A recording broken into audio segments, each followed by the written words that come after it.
अल्लाहुम्मा सल्ली अला सय्यदिना मौलाना मुहम्मदिन मादनिल जूद वल करम व आलिहि व सहबिहि व बारिक वसल्लिम। हम्द व सलात के बाद अल्लाह ताला अपने बंदों से बड़ी ही मोहब्बत फरमाता है। बग़ैर तलब के, बग़ैर दुआ के रिस्क, माल, औलाद, सेहत, आफ़ियत, दोस्त, अहबाब, माँ बाप, ये सब नेमतें अल्लाह बग़ैर तलब के बंदों को अता फरमाता है। अल्लाह तबारक व तआला अपने बंदों के हक़ में रहमत वाले फ़ैसले करता है, दरगुज़र वाला मामला फरमाता है। जगह जगह कुरान मजीद में अल्लाह ताला ने अपने बंदों पर रहमत करने का जिक्र फरमाया। इन्नल्लाह यग़फ़िरुज़्ज़ुनूब जमीआ, फरमाया बेशक रब तुम्हारे सारे ही गुनाह माफ़ फरमा देगा। तुम ना उम्मीद ना होना, वो माफ़ कर देगा तुम्हें। कुरान मजीद में फरमाया इन्नल्लाह बिन्नासी लरऊफ़ुर रहीम, बेशक अल्लाह अपने बंदों पर बड़ा ही मेहरबान और निहायत ही रहम करने वाला रऊफ़ और रहीम है, बड़ा मेहरबान है, करम फरमाता है। अल्लाह ताला अपने बंदों से बड़ा जल्द राज़ी हो जाता है। वो अपने बंदों को बहुत ज़्यादा मुशक्क़त में नहीं डालता। वो अपने बंदों से अपनी नेमतों का बदला नहीं चाहता। वो सख्त मुशक्क़त वाली इबादतें नेमतों के बदले नहीं चाहता। वो बड़ी जल्दी रहम फरमाता है। माँ प्यार करती है अपने बच्चे से, लेकिन वो नाराज़ भी हो जाती है बाज़ चीज़ों पे। बाज़ मामलात उसका दिल भी दुखाते हैं। बाज़ जगह वो रो के ये भी कहती है कि तूने मेरी मोहब्बत का कोई नतीजा नहीं मुझे दिया, मेरी सारी कमाई तूने ज़ाया कर दी।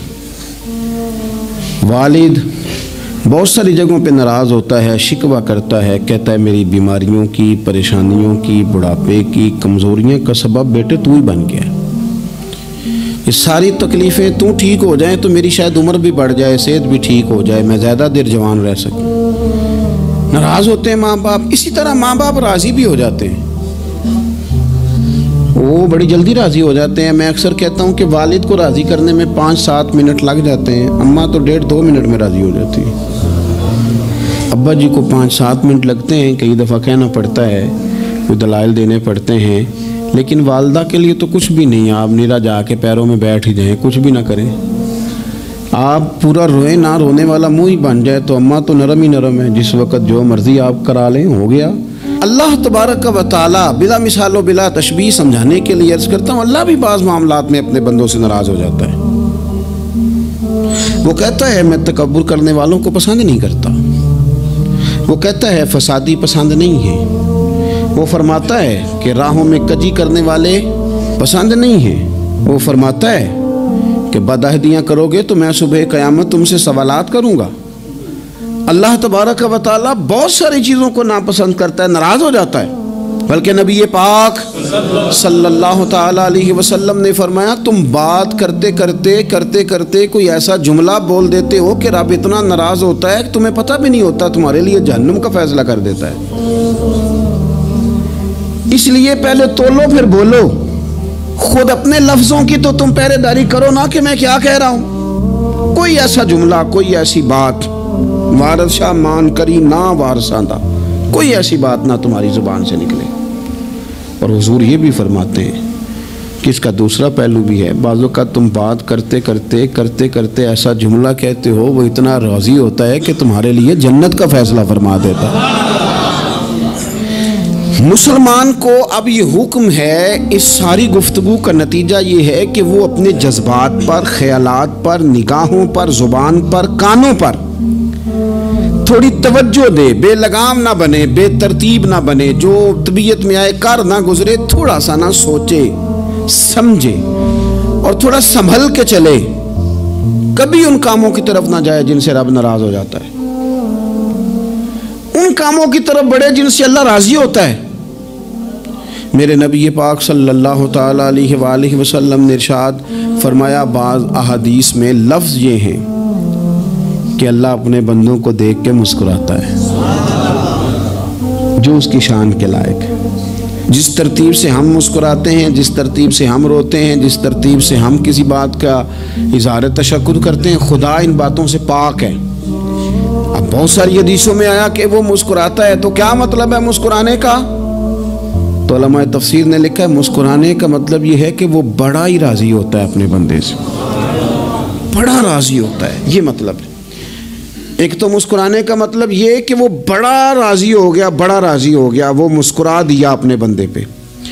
और एक इसका माना खुद नबी पाक सल्लल्लाहु ताला अलैहि वसल्लम ने बयान फरमाया। मुस्नद इमाम अहमद बिन हंबल में हदीस है, हुजूर सैयद आलम अलैहिस्सलाम से सहाबा ने पूछा, या रसूलल्लाह शहीद तो बड़े लोग होते हैं, शहीदों में अफजल कौन है? तो अल्लाह के हबीब अलैहिस्सलाम फरमाने लगे, वो वाला बंदा जो डट गया था काफिरों के मुकाबले में, वो हिला नहीं, पूरी तरह डट के जो लड़ा, वो शुहदा में अफजल है। हुजूर फरमाते हैं वो जन्नत के बाला खानों में सैर करेगा और रब उसे देख के मुस्कुराएगा, रब उसे देख के मुस्कुराएगा, अल्लाह ताला मुस्कुराता है उसे देख के। और अगले जुमले में हुजूर ने वजाहत कर दी, फरमाया जब रब दुनिया में किसी पर मुस्कुराता है ना, तो उसका माना यह है कि क़यामत में फिर अल्लाह उससे हिसाब कोई नहीं लेगा। जिस पर अल्लाह दुनिया में मुस्कुरा दिया उससे कोई हिसाब, तो वो काम ढूंढने चाहिए ना जिससे अल्लाह मुस्कुराए। वैसे कभी हम ऐसा करते हैं कि नहीं कि किसी को राज़ी किया जाए? ये काम हम करते हैं कि हमारी कंपनी का जो सरबराह है वो हमसे राज़ी रहे, जिस इदारे में हम पढ़ाते हैं उस इदारे का बड़ा हमसे राज़ी रहे, ये करते हैं हम। उसके लिए कुछ न कुछ हीले बहाने हम करते हैं। बरादरी, कबीला, इलाका, बस्ती, लोग किसी तरीके से हमारे साथ मुतमिन रहे, करते हैं ना ये सारे काम। उसमें थोड़ी मुश्किल भी हमें आती है, लेकिन करते हैं, क्या करें। घर में भी कई दफ़ा ऐसा माहौल बनाना पड़ता है। चलें एक और मीठी मिसाल देते हैं, ज़्यादा समझ में आएगी। छोटा बच्चा खुश रहे, आप उसके लिए मेहनत नहीं करते। वो छोटा है, उसको खुश करना फ़र्ज़ है अब्बा पे, लेकिन वो कहता है कि मैंने मोटरसाइकिल लेना है। छोटा है, चला ही नहीं पाएगा, तो अब्बा फिर उसे राज़ी करता है, कहता है बेटे छोटा साइकिल ले ले, चल मैं तुझे उड़ाने वाला जहाज़ ले देता हूँ। मकसूद क्या है कि इसको नाराज़ नहीं करना, ये रोए ना, इसका दिल ना टूटे। हो यारो सुनो ना मैं क्या कह रहा हूँ। अगर छोटे बच्चे के लिए वो चीज़ें ढूंढते हो, मेरे अब्बा जी ना अपने नवासे के लिए खिलौना लेके आए, तो बच्चा बड़ा ही खेला, तो अब्बा जी कहने लगे लो पैसे पूरे हो गए मेरे। बच्चे को पसंद बड़ा है ना, पैसे पूरे कर छड़े ने, देखो ना जी कितना इसको राज़ी हुआ है। तो इंसान क्या करता है कि कोशिश करता है, छोटा बच्चा भी नाराज ना हो तो वो चीज़ें वो ढूंढता है कि इसको क्या पसंद है, चॉकलेट ले जाऊं, फलां चीज़ ले जाऊं, आइसक्रीम ले जाऊं। तो एक बच्चे के लिए, घर के लिए, सरबराह के लिए इतनी मेहनत करते हो, तो वो काम भी हमें ढूंढ के तलाश करने चाहिए ना, जिससे रब राज़ी होता है, अल्लाह राज़ी होता है। बताऊं वो कौन कौन से काम है? नबी करीम सल्लल्लाहु ताला अलैहि वसल्लम ने इरशाद फरमाया, 3 लोग हैं जिन्हें देख के रब मुस्कुराता है। या रसूल अल्लाह सल्लल्लाहु अलैहि वसल्लम वो कौन कौन से? तो महबूब फरमाने लगे, एक वो बंदा सारी मखलूक सोई है, आधी रात है, रात का पिछला पहर है, उसने उठ के वुज़ू कर लिया, मुसल्ले पे खड़ा हो गया खुदा की याद में। फरमाया इसे देख के रब मुस्कुराता है जो उसकी शान के लायक है, मुस्कुराता है अल्लाह। ये तो सोने का टाइम था, ये तो गहरी नींद आने का वक्त था, रात का पिछला पहर। रात पवे ते बेदर्दां नू नींद प्यारी आवे, ते दर्दमंदां नू याद सजन दी सुतियां भी आन जगावे। और सावन की काली रातों में जब बूंदा बांदी होती है, वो रातों को उठ उठ रोते हैं जब खलकत सारी सोती है। अल्लाह मुस्कुराता है। और सुनना मेरे भाई, मेरे नबी पाक सल्लल्लाहु ताला अलैहि वसल्लम फरमाते हैं, जब मुसलमान नमाज के लिए सफ़े बनाते हैं ना, तरतीब लग रही होती है, अब अल्लाह की बारगाह में खड़े होंगे, क़याम करेंगे, रुकू करेंगे, सुजूद करेंगे। फरमाया जब मोमिन सफ़े बनाते हैं तो रब देख के मुस्कुराता है, मुस्कुराता है। कमाल हो गए उरूज बंदगी का, जब बंदे को देख के रब मुस्कुराए। खुदा बंदे से खुद पूछे बता तेरी रजा क्या है, मुस्कुराता है। और मेरे नबी पाक अलैहिस्सलाम फरमाते हैं, जब मुजाहिद जिहाद के लिए सफ़े सीधी करते हैं, आज तो ये रब के नाम पे मरने ही आ गए, ये सफ़ों में खड़े होंगे, तरतीब से लड़ेंगे, तरतीब से गला काटेंगे काफिरों का या शहादत लेंगे।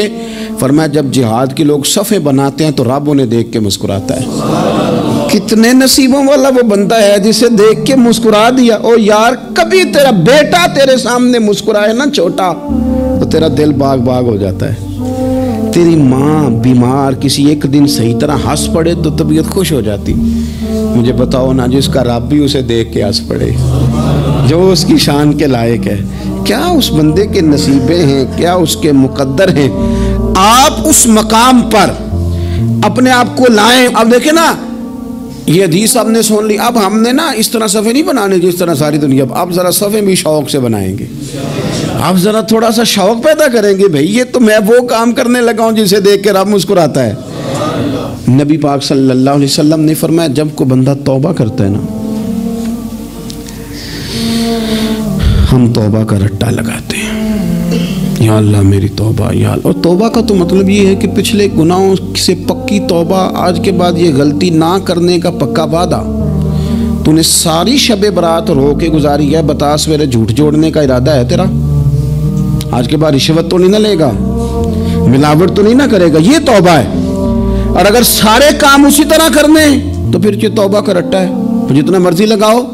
हज़रत अली बिन रबिया रदी अल्लाह ताला अन्हु फरमाते, मैं मौला अली के साथ था, मकाम हर्रा की तरफ जा रहे थे। हज़रत अली ने हाथ उठा के दुआ मांगी हमारी तालीम के लिए, वरना हज़रत अली हम सहाबा को महफूज अनिल खता तो मानते हैं ना।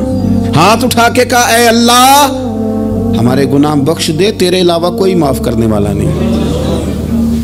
और फिर हज़रत अली आसमान की तरफ देखा और देख के ना हज़रत अली बिन रबिया को तो मुस्कुराए।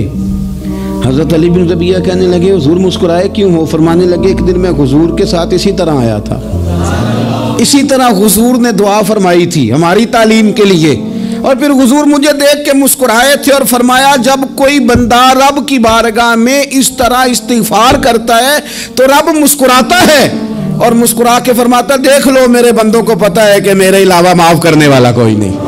हमें पता है, तुम उसकी बारगाह में रुजू तो लाओ, आओ तो सही दो आंसू लेकर। इकबाल कहते हैं कि मोती समझ के शाने करीमी ने चुन लिया, कतरे दो गिरे मेरे अर के इंफाल के। दो मैंने आंसू बहाए थे तो उसके कर्म ने तो मोती समझ के चुन लिए। सुनो ना हुजूर, इस इस्तिग़फ़ार को अल्लाह को यार रात को तौबा करके सोना चाहिए हमें। कुछ गलतियां हम करना नहीं चाहते पर हमसे हो जाती हैं, कुछ दिल हम तोड़ना नहीं चाहते पर वो टूट जाते हैं, हमारी मजबूरी होती है टूट जाते हैं। रात को उसकी बारगाह में हाथ बांध के कशकोले तलब दराज करके खूब इस्तिग़फ़ार पढ़ना चाहिए कि मालिक बंदे हैं ना, क्या करें, नफ्स का साथ है, दुनिया का साथ है, ख्वाहिशात नफसानियाँ, मालिक माफ़ कर दे। दर्द से तौबा, रस्म ना हो, कहानी ना हो, लफ्ज़ ना हो, जुमले ना हो, और जनाब ऐसे लोगों के बीच बड़े हाथ बांध के और बड़ा कोई ज़रूरत नहीं। आप अकेले अपनी चारपाई पे बिस्तर के अंदर मुंह दे के भी दर्द से कहेंगे ना माफ़ कर दे तो वो तो मेहरबानी बड़ा है। मेरे नबी पाक सल्लल्लाहु अलैहि वसल्लम मिसाल देते हैं, फरमाया एक आदमी सहरा में जा रहा, सहाबा से हुजूर खिताब कर रहे हैं, फरमाया एक आदमी सहरा में जा रहा था, उसने अपनी ऊँटनी पे खाना पानी पैसे हर चीज़ रखी हुई थी। सहरा था बहुत बड़ा, दरमियान सहरा के गया तो थोड़ा सा सस्ताने के लिए आराम करने के लिए ऊँटनी से नीचे उतरा। अब उसने ऊँटनी की लगाम, ऊँटनी की नकेल अपने सरहाने के नीचे रखी, हाथ के साथ पकड़ी और सो गया। थोड़ी ही देर के बाद जब उसकी आंख खुली तो देखा ऊँटनी गायब है। सहरा में वो पैदल ना आगे जा सकता है ना पीछे जा सकता है, ना दाएं ना बाएं, खाने को रोटी नहीं, पीने को पानी का कतरा नहीं, थोड़ा इधर भागा उधर भागा, थक गया। करीम महबूब फरमाते हैं वो पूरी तरह निढाल हो गया और मायूस हो गया, माअज़ल्लाह मायूस होके दोबारा उसी जगह आके लेट गया जहां पहले लेटा था। इंतजार करने लगा कि अब मौत ही आएगी, आखिरी वक्त है, अब ना मैं पैदल ये सहरा क्रॉस कर सकता हूँ, ना पीछे जा सकता हूँ, ना खाना है ना पानी है, सिवाय मौत के कोई सहारा नहीं। हुजूर फरमाते हैं वो रास्ते में दोबारा लेट गया। अचानक उसने रुख बदला तो ऊँटनी सामने खड़ी थी। हुजूर ने सहाबा से पूछा बताओ ना उसे भला कितनी को खुशी होगी? या रसूल अल्लाह जी से नई जिंदगी मिल गई है। आप देखें ना सारे डॉक्टरों ने कह दिया कि इसके तो गुर्दे मैदा जिगर हर चीज खत्म है, घर ले जाओ खिदमत करो, हर तरफ परेशानी है। वो बंदा भी समझ गया है कि आखिरी वक्त आ गया, कल जाऊं परसों जाऊं, तैयारी हो गई, सब लोग आ गए, बाहर वाले